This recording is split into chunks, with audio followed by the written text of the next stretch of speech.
রাজধানীর মিরপুর ১২ নম্বরে ঝিলপাড়ে ৭ একর জায়গা দখল করে গড়ে ওঠা বস্তি উচ্ছেদে অভিযান চালাচ্ছে জাতীয় গৃহায়ণ কর্তৃপক্ষ। ঢাকা সাংবাদিক সমিতিকে জায়গা বুঝিয়ে দিতে এ অভিযান চলছে। মঙ্গলবার সকালে ঝিলপাড় বস্তি উচ্ছেদে আসে জাতীয় গৃহায়ণ কর্তৃপক্ষের ভ্রাম্যমাণ আদালত ও পুলিশ সদস্যরা। প্রথমে বস্তির দক্ষিণ ভাগে শুরু হয় উচ্ছেদ অভিযান। এ সময় পুলিশের সাথে বস্তিবাসী ধাওয়া পাল্টা ধাওয়ার ঘটনাও ঘটে।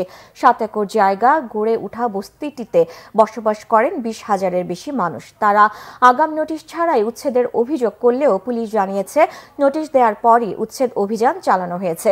২০০৬ সালে ঢাকা সাংবাদিক সমবায় সমিতিকে ঝিলপাড়ে ৭ একর জমি বরাদ্দ দেয় জাতীয় গৃহায়ণ কর্তৃপক্ষ।